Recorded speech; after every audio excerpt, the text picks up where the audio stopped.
Chapter 24, The Lesson Restated. Thou shalt not steal.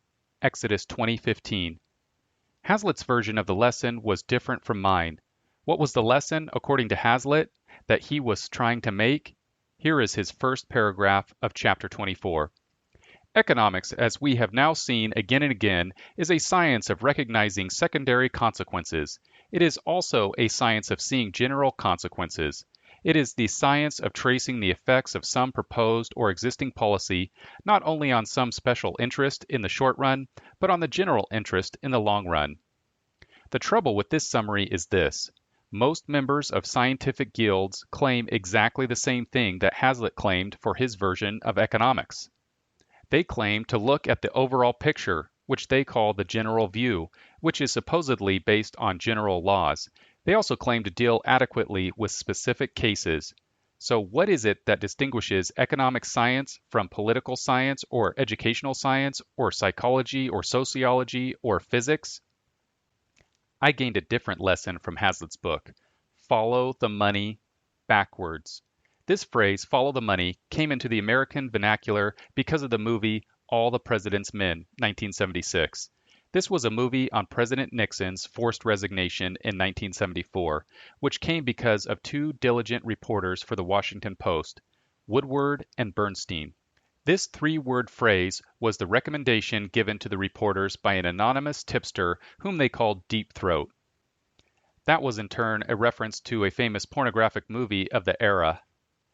What is not widely understood is this. The two reporters do not remember their source ever saying this. The phrase does not appear in their book.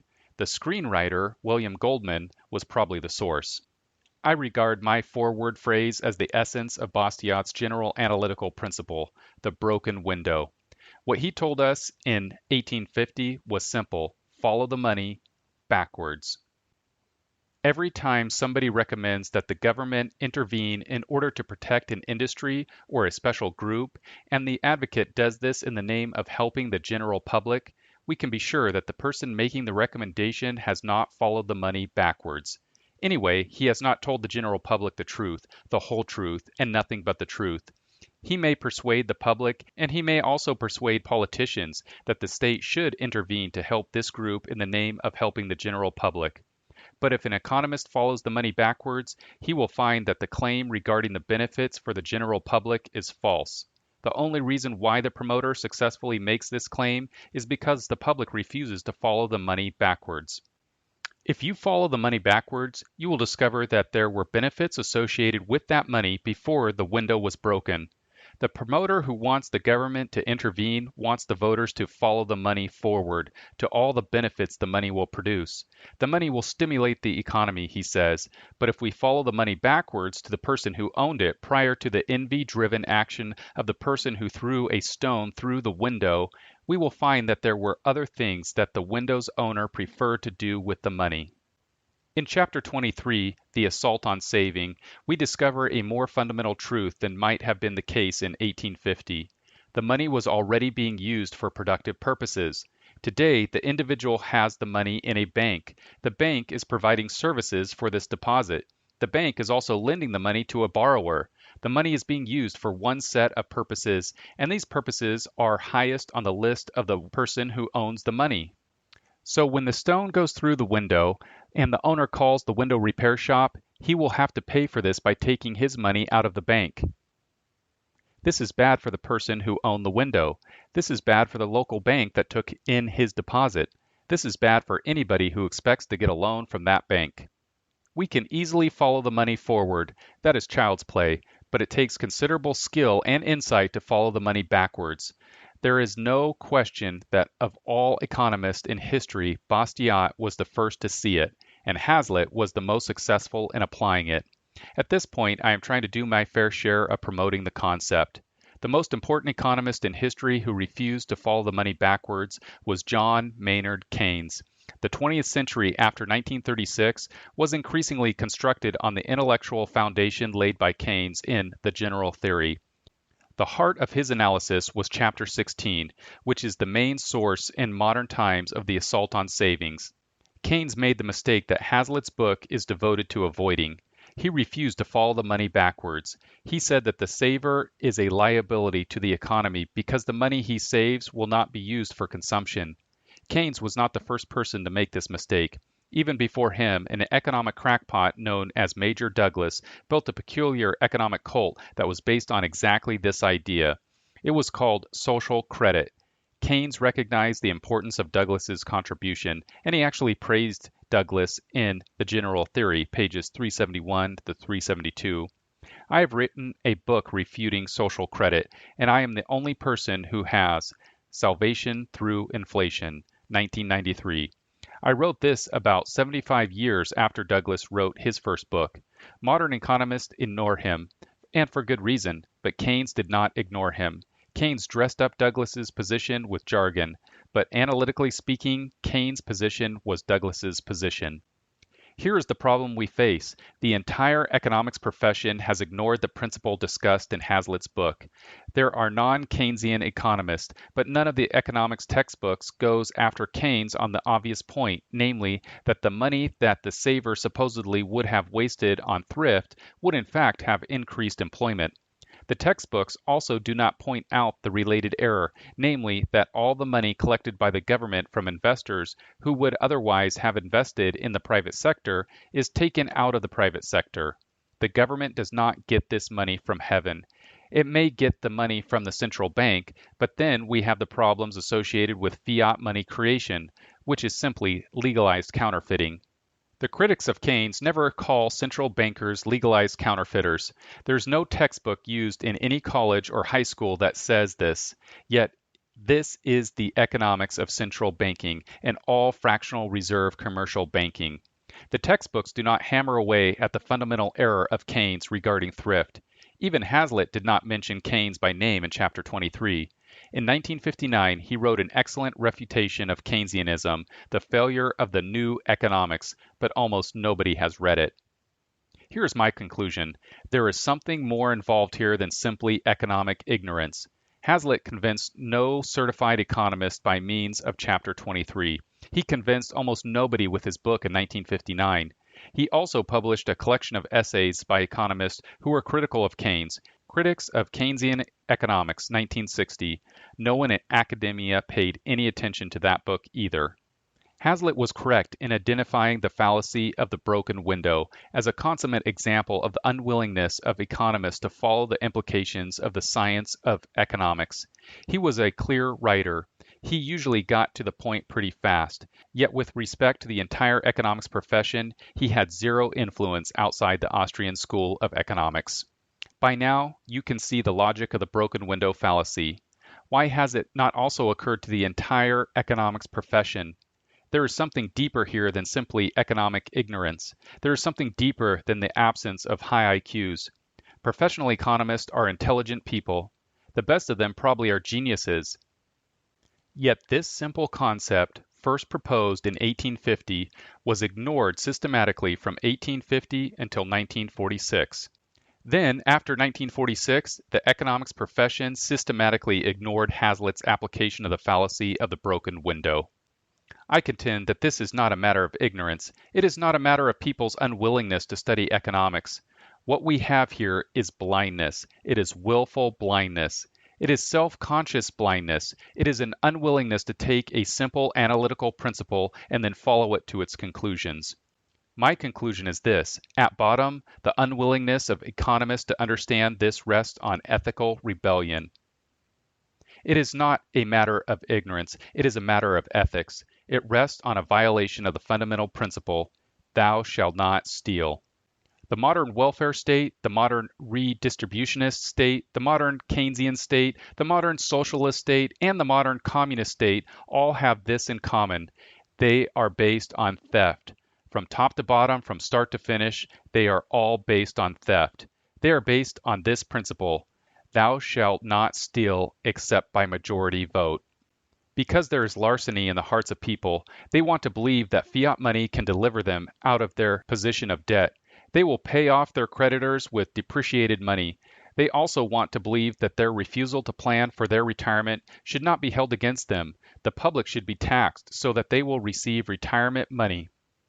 The same thing is true of their views regarding socialized medicine and its variations around the world.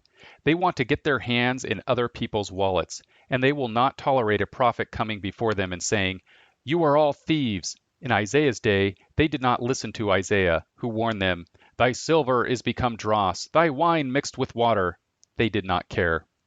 Keynesian economists are court economists. Keynes gained his career's major triumph only when he presented a convoluted defense of existing interventionist, theft-based policies of Western governments to deal with the Great Depression. Only when he became an apologist for government theft on a massive scale did he change the minds of a younger generation of economists. Keynes was an apologist for theft by the ballot box. The politicians loved his message, and so did a generation of younger economists who wanted to see the state expanded and who wanted to see their influence increase by giving advice to politicians and bureaucrats. They saw the tremendous personal leverage that they could gain by invoking the state as an agency of scientific wealth redistribution, but without becoming targets of the criticism that they were socialists or communists. In other words, I do not think this is primarily an intellectual problem. I think this is primarily a moral problem. This is why I've written this book. I want Christians to understand what is at stake here. This is a war, not simply for the minds of men, but for the souls of men.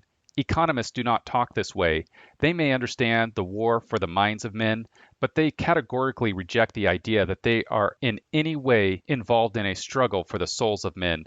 They want economic science to be neutral. Yet the triumph of Keynesianism indicates that economics is not neutral. It rests on the appeal of a particular form of morality.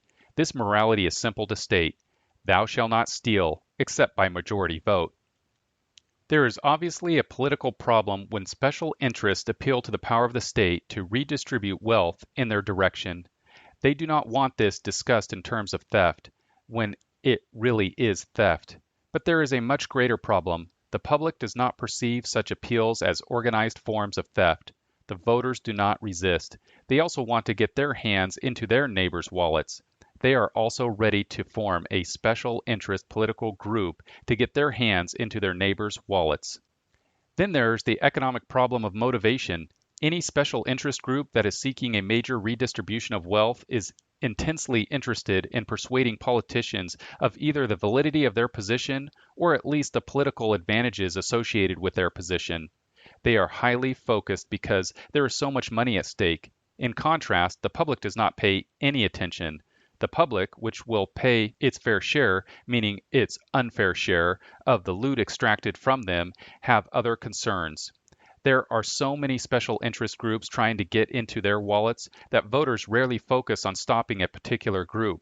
It is just too much trouble. The payoff is too low, but the payoff is enormously high for the special interest group. The likelihood of success is so low for any political opposition that political opposition never forms. My conclusion is based on the principle of following the money.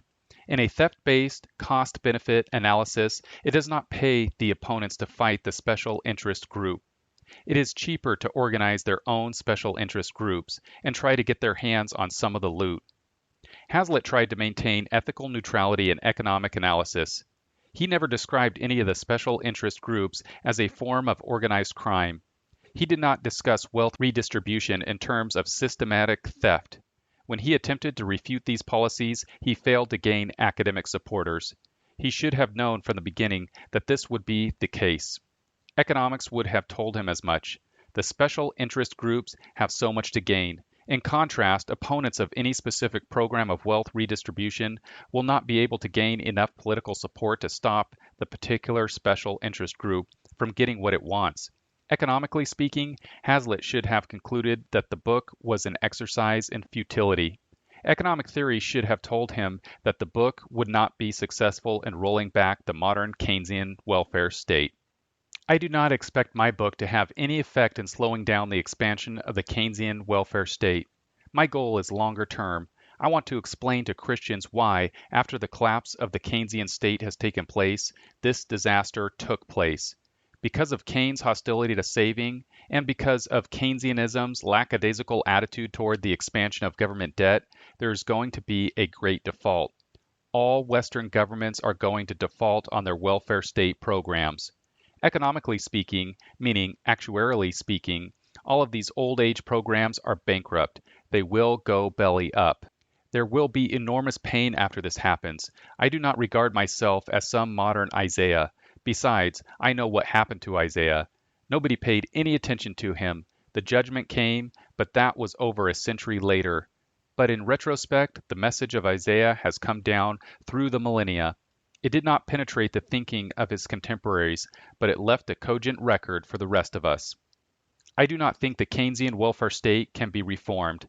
I think that at some point it can be replaced. But this replacement must be made in terms of ethics, not the broken window fallacy. It does no good to try to roll back any of the 23 variations of the broken window fallacy that appear in this book and in Hazlitt's book. That is because the issue is not primarily intellectual. The issue is primarily ethical. People cannot follow long trains of reasoning. This certainly applies to economic reasoning. We see this in the case of Hazlitt's book.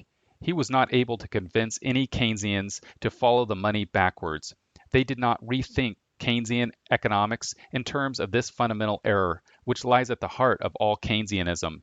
If professional economists refuse to follow the money backwards, and they deny the obvious implications of government debt in undermining the private sector, then why should we expect the average person who might read this book, meaning you, to be able to formulate systematic arguments against any of these policies? Why should I expect you to be able to organize a special interest group to fight 100 or 200 or 500 or 5,000 special interest group programs? After the Great Default, there is going to be a time of reconsideration. People are going to want to know why it happened to them. At that point, perhaps some of the arguments in this book will penetrate the thinking of a few Christian leaders. But until the pastors are willing to go to the verses that I have exegeted and then present this exegesis to their congregations, I do not expect a major change. Until these issues are presented in terms of theology, ethics, and justice, I do not think my criticisms of these policies will have any greater effect than Hazlitt's criticisms did. His book is still in print over 70 years after he wrote it. Because of the web and because of Kindle, I hope that my book will also stay in print. It doesn't even have to stay in print. It just has to stay on a computer screen. Anybody can press the print icon. Staying in print is easy. Attracting readers is not. Motivating readers is not. What I am saying is this is a battle for the souls of men. This is not simply a series of intellectual debates within a particular academic discipline. The modern world rests, economically speaking, on bad ethics. It rests on this principle: thou shalt not steal, except by majority vote. Ideas have consequences. Even more important, behavior has consequences. In Leviticus 26 and Deuteronomy 28, we see that there are economic consequences, good and bad, in terms of the society's adherence to fundamental ethical law. Until people believe this, I do not think it is going to do a great deal of good to follow the money backwards. It is a valuable intellectual exercise, but it is not going to change most people's behavior, especially in the voting booth.